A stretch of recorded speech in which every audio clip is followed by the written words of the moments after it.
Hi folks, welcome to Broadcast, the official radio show of Society of Graduate Students here at Western University. I'm your host, Yousuf, and I'm joined here with... your co-host, Clifford. Great. And we are here with Indra Bishnoi, who would also share with us what Bishnoi has to do with sustainability as well. So Indra is a SOGS Sustainability Chair and also doing her PhD in Neuroscience. So we're really excited to have you, Indra. Thank you. Excited to be here. Yay. Very good. So tell us about yourself and really how you came to be interested in doing what you're doing right now in neuroscience, including research on cancer. Yeah, so I actually did my undergrad here at Western.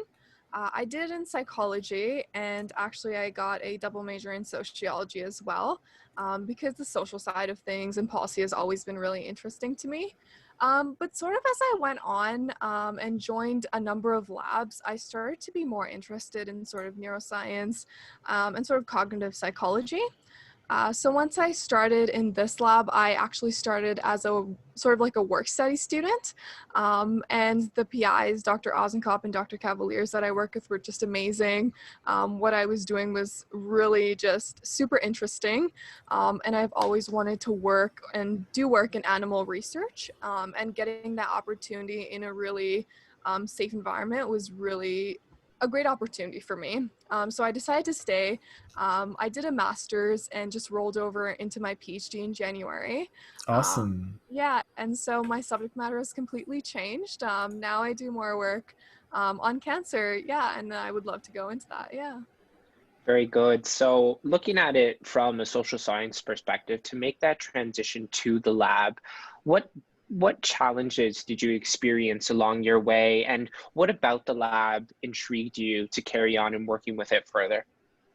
Yeah, I guess one of my biggest challenges was actually when I came into the neuroscience program, because of course, just by the nature of it, you have to know or should really know a lot of biology, chemistry, physics that really have to relate to your project, and actually a number of other projects, which is really nice because you get this breadth of knowledge that, at least for me, I never experienced before in my psychology degree. But it was also, whether it was a challenge, but it was also such a good opportunity because my undergrad, like I said, was more social policy, more on the social sciences in general, but getting the science side of things was lacking. So the fact that I've been able to do that in my master's and PhD has been actually a really good opportunity for me. That's super cool. I mean, having those sort of wide fields in, say, immunology as well, cancer research as well, and behavioral sciences as well. How did you shift from, say, your interest in psychology to this whole new adventure in your research? Yeah, so actually it was a pretty smooth transition because my lab is actually a behavioral neuroscience lab. So it carries neuroscience and psychology hand in hand. So the gist of what I do, at least for my PhD project, is I look at anticipatory nausea and how to combat it. So I usually don't give a definition of anticipatory nausea. I usually give a little scenario, which gets a bit dark. So Yousuf, thank you for your background right now. But basically, God forbid, but if you or a family member of yours that's close to you gets diagnosed with cancer, of course, this is something that I would, it's a horrible scenario to imagine, but it helps get the point across. Yeah. You're driving to the doctor's office, you get diagnosed, and you're just going to your first chemotherapy appointment. You go into the hospital, you sit in the chair, the nurse is trying to just calm you down because it can be scary to go through this procedure. But it also is a life-saving therapy at the end of the day. So you know that this is something that you, of course, want to go through. You're going through the therapy and suddenly just nausea hits you and you're just vomiting. And the nurse had a bucket ready because actually 80% because 80% of people actually end up experiencing this nausea, which is called chemotherapy-induced nausea. And it's actually the biggest reason for chemotherapy dropout. Wait, I'm really surprised. So are you, just to be clear about the example, are you are you saying that I have this anticipatory nausea because I have some past experience with? So yeah, so actually just to continue further with the example here, so that's just chemotherapy induced nausea, and that's not really anticipatory nausea yet, because the anticipatory is really this learned or conditioned response. So Right. say you're going through your chemotherapy appointments, you're on your third or fourth appointment, you park your car or your loved one parks the car for you, you know, you get into the hospital, and right when you get into the hospital doors, suddenly this nausea just takes over you. You're not even near your, you know, where you go through this chemotherapy. You could literally just be picking something up from the hospital, but this nausea has flushed over you and you just want to vomit. So that's where the learned parts comes in, where something, so like a context, like a hospital, even brings about this nausea, even though you're not actually going through the chemotherapy right now. So that's actually what I look at and trying to combat. I don't know what's more sad, someone being exposed to that, or even just rejecting, or their body rejecting the very place that's meant to help them. That's irony if I've ever heard that. When With that being said, is there sort of a moral cause behind your research? Is this what's inspired you to help these individuals through their troubles? Yeah, I think generally I'm one of those people who find it difficult to even there's so many things that you can focus on in life, right? Like there are so many bad things in the world as there are many Hmm. good things, right? So I'm one of those people that finds it tough to let go of one bad thing that's happening and focus on others.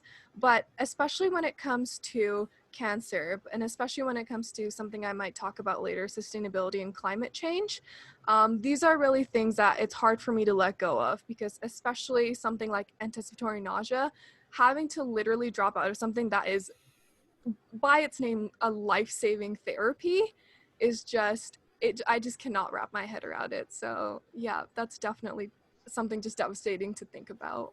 I was, I mean, that is really sad as well that millions of people's lives are saved every single year. And yet you have these sort of psychological, emotional hindrances, sort of pains that allow, um, that cause people to adopt some other approaches as well. But I Mhm. was thinking in your research on anticipatory nausea, you must have come up with some other hindrances as well for people to avoid these therapies, like chemotherapy, for example. Um, are there some things that play a significant role in these sort of hindrances to to cure? So that's actually the major part of my research. So right now, the therapy that's out there is serotonin related. I won't go into, again, the bio of that too much, but basically what it does is it really just treats the symptoms. So what it does, it will reduce somebody's vomiting, but it actually does nothing, absolutely nothing for the nausea.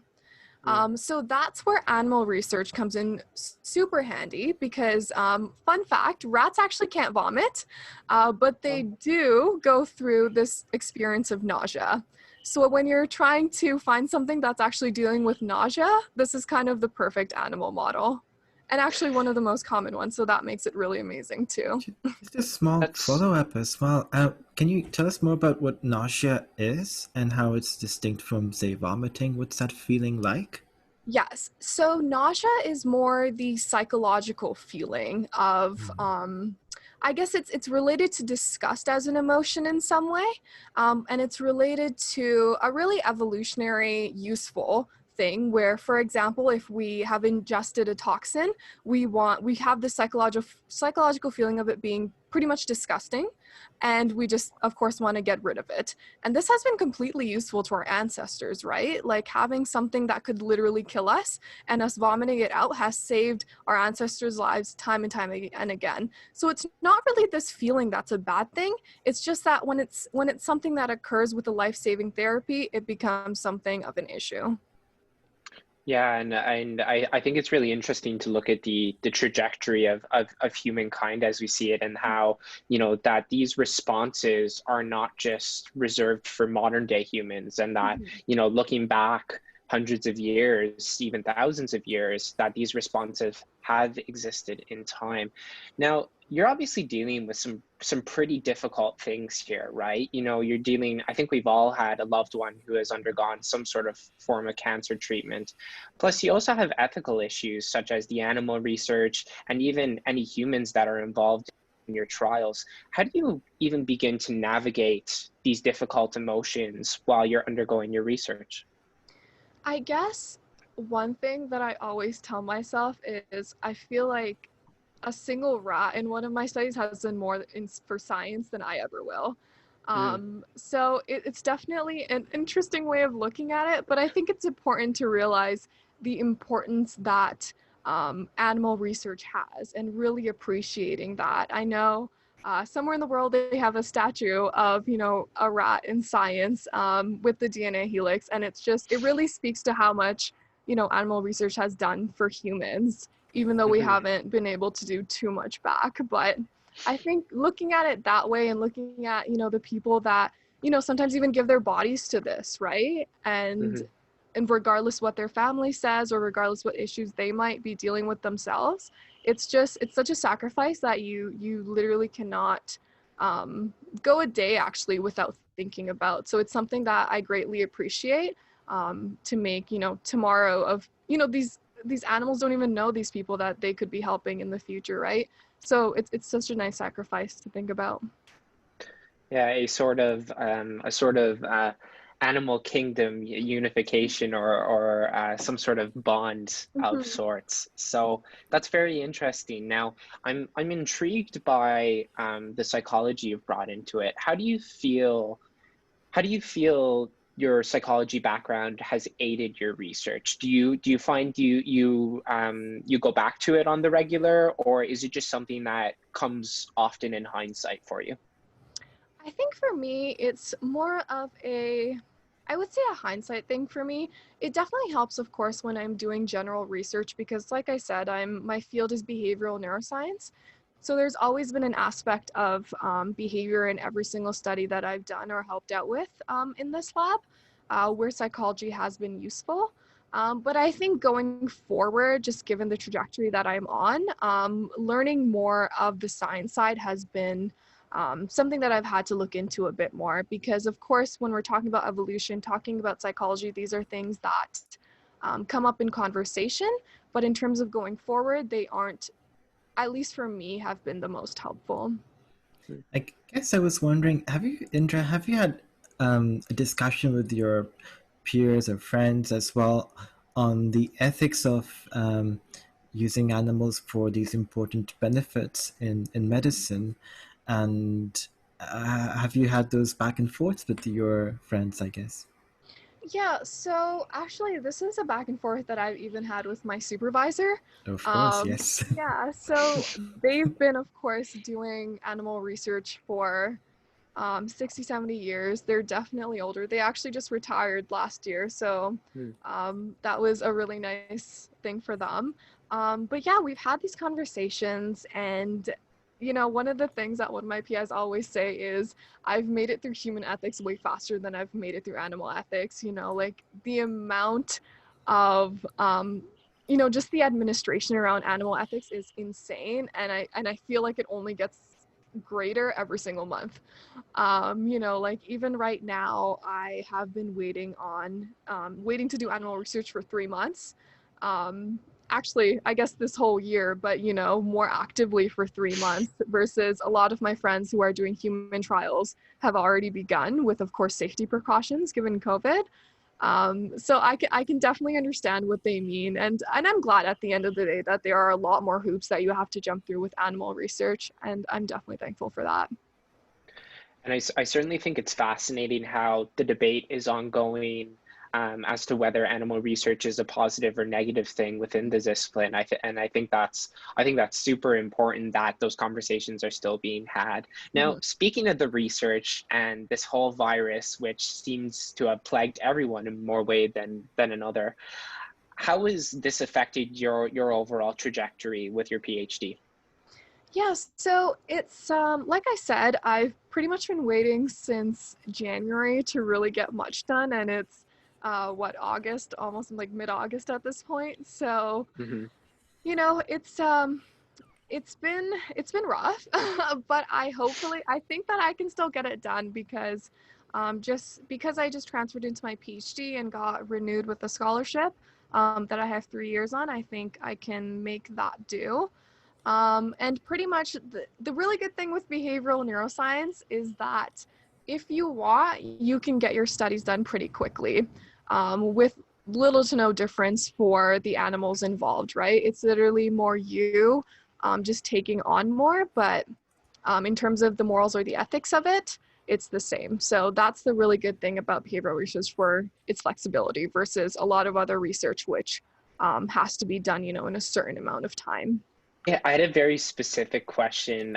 Indra, you had sent us a bio, essentially a synopsis of your research, and in that bio slash synopsis, the term microbiome metabolites came across. Could you please explain to me what the heck those are and how they are beneficial for your research? Micro what? Yeah. Yeah, exactly. So that is definitely something, a line I like to use in the research because like that's how you get those science people's attention, right? But in For terms of sure. what we're actually dealing with on the ground, everybody needs to understand this stuff, right? So yes, I will definitely expand on that. So like I was saying about anticipatory nausea, um, what's really interesting about it is that in my lab, we've been working on ways to combat that, right? So one thing I said was right now the treatments that exist deal with the vomiting side of things, but the animal research is really useful for the nausea side of things. And that's what my lab looks at. So there's been a lot of recent studies from coming out of our lab that have basically given, and this is to answer your microbiome question here, parts of gram-negative bacteria, and I won't go into that too much, and I'll just keep it to components of bacteria to Okay. keep the general audience here, that can actually lead to a number of behaviors, and these behaviors are called sickness behaviors. So some that you might recognize are fevers, for example. Others are reduced activity levels. But one that is common but less talked about is learning and memory deficits. Now that's really interesting because although, you would never want to experience these learning and memory deficits in and of themselves, and they don't sound so great, when you think about anticipatory nausea and this learned nausea response, in order to combat that, something that actually leads to some learning deficits might be good as long as it's targeted. So that's what we're doing.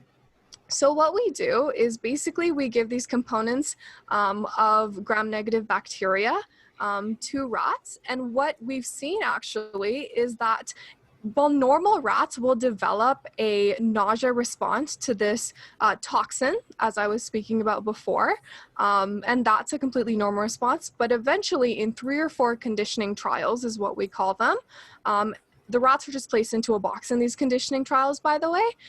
Simply after the 4th day of them just being in the box, no substance, no toxic substance at all, they are nauseous. And that's just a normal rat. However, when these rats are given these components of gram-negative bacteria, they actually don't develop this at all. But the problem there, it's a great solution because it sounds super preventative. It sounds like, and this is replicated year in, year out, study in, study out. So this is very replicatable. The problem here is that it's more of a preventative approach. As I said, about 80% of people actually get chemotherapy-induced nausea, and about 30% actually get this anticipatory nausea, which is the step worse. Or I guess as you want to look at it, it might be worse. And this is, again, like I said, 80 and 30%, not 100, right? So we can't really just be giving, activating the immune system, especially if people that already have some type of cancer, to every single person. So it becomes difficult to have this preventative therapy. So what I'm looking at instead is, once this anticipatory nausea has already been developed, can we then combat it with this gram-negative bacteria?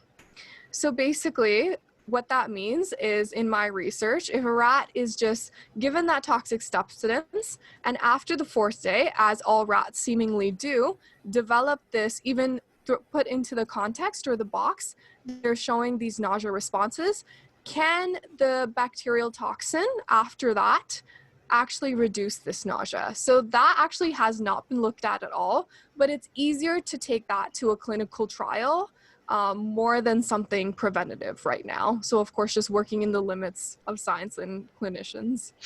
And what Very, do, very interesting. yeah, Go ahead, and Yousuf. Sorry.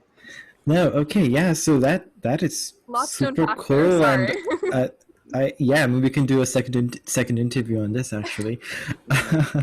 But so what do you hope to when do you hope to have some results to confirm or disconfirm some of these hypotheses? You know what? In a world without COVID, right now, but given everything with COVID, like I said, I'm just waiting for my approval. Been about 3 months now, but I'm hoping that that'll be soon. So I hope to have some results by Christmas, and then do some analyses early next year and see where that takes me, because that could really be something moving. And if, you know, I'm really being able to replicate these results, I'm thinking about potentially taking them to human trials, if that's possible for me. So, so speaking of COVID, actually, I was thinking you'd also expressed that you are the Sustainability Chair of Society of Graduate Students here at Western, Yes. and and I was wondering, well, can you tell us more about what you do as the chair of that committee, and also a little bit about your, I read about your climate action plan and the kinds of works that are happening. And given the difficulties COVID might have also have with that action plan. So I think I asked like 17 questions right now, so go ahead. No worries. Let me know if I don't answer any of them. They're great questions. Thanks, Yousuf. Yeah, so I am the chair of the Sustainability Committee here, and thank you so much for looking over that action plan. We have a lot on our plate right now, you know. Yeah. It's with COVID, it becomes difficult to be pushing climate change because, you know, there is a pandemic, you know, but it's Yes. just, all right, but we're going to have something, I'm not going to say worse, but, you know, really bad as well coming in the next couple of years if we don't deal with this issue as well. So it's been tough trying to convince people, especially now, to just pay attention to this. But something I'm noticing is that people are paying attention, and especially grad students, there's a lot of engagement. You know, a lot of the members of my committee are actually going to be done this September, but it seems like I already have a bigger committee for September in terms of people who are interested. So it's been really good in that sense. We actually just sent out a survey. It's more of a climate action and sustainability survey to grad students just last week, actually. And basically what that survey is trying to get a hold of is what people's thoughts are on SOGS, so this is the Society of Graduate Students, and also Western University in terms of what they're doing for sustainability, climate change, environmental action, and more the perspective of what people think these institutions are doing, but also the policy behind them and how SOGS can hopefully improve its policy in terms of environmental initiatives and climate change, and also Western at large. So that's really a lot as well, but yeah, that's what we're currently doing. It certainly sounds like you're keeping busy in all of this. Now, with our other members of the audience who perhaps aren't grad students or members of SOGS or even affiliated with Western, is there any way that they can access this material? And if not, what would you say to them about how they could help should they choose to? Mm-hmm. Honestly, I think sustainability at this point should be a part of everybody's lives, you know, whether it be just something every day as recycling or composting or the like.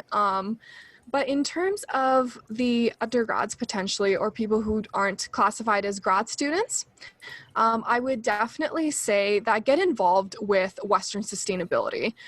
Even my committee works very closely with Western sustainability, and that's a committee that, or a group that we even look up to. So if you want, I would really, really suggest getting in touch with them and seeing what they're doing, because they have some really amazing items on their list as well. I would also say get in touch with the Climate Coalition Crisis Group, because they are all about changing Western's policy in terms of climate action. And people are very free to reach out to me if they want me to connect them with literally anybody in terms of sustainability at Western. And I think this provides the perfect segue for the end of our road. Indra, is there any websites or contact information that you'd like to leave off with so that people could reach out? Yes, so I would probably just say my website. So just to spell that out, that's just my name, INDRABISHNOI .com. Well, thank you so much, Indra. It was a pleasure to have you on our show. And honestly, I think given your work on sustainability as well, you should hopefully join us again someday in a few months and tell us more about what is happening and how things are changing. And we can have a special episode at Gradcast as well. And thank you. So I guess we're at the end of our conversation. This has been Gradcast, the official radio show and podcast of the Society of Graduate Students at University of Western Ontario. I've been your host, Yousuf, and my co-host was Liam Clifford. We've been here speaking with Indra Bishnoi, and this episode was produced by me as well. If you would like to be involved with the show or get in contact with us, email us at gradcastradio@gmail.com. You can follow us on Instagram, Facebook, or Twitter at gradcastradio. To listen to us, we are on the radio at CHRW 94.9 FM. You can also find all of our episodes on our website at gradcast.ca or on podcast apps like Podbean, iTunes, and Spotify. Alternatively, select podcasts have been uploaded to YouTube at Gradcast Radio. I hope this message can be trimmed in for future episodes as well. Thank you for listening and have a great night.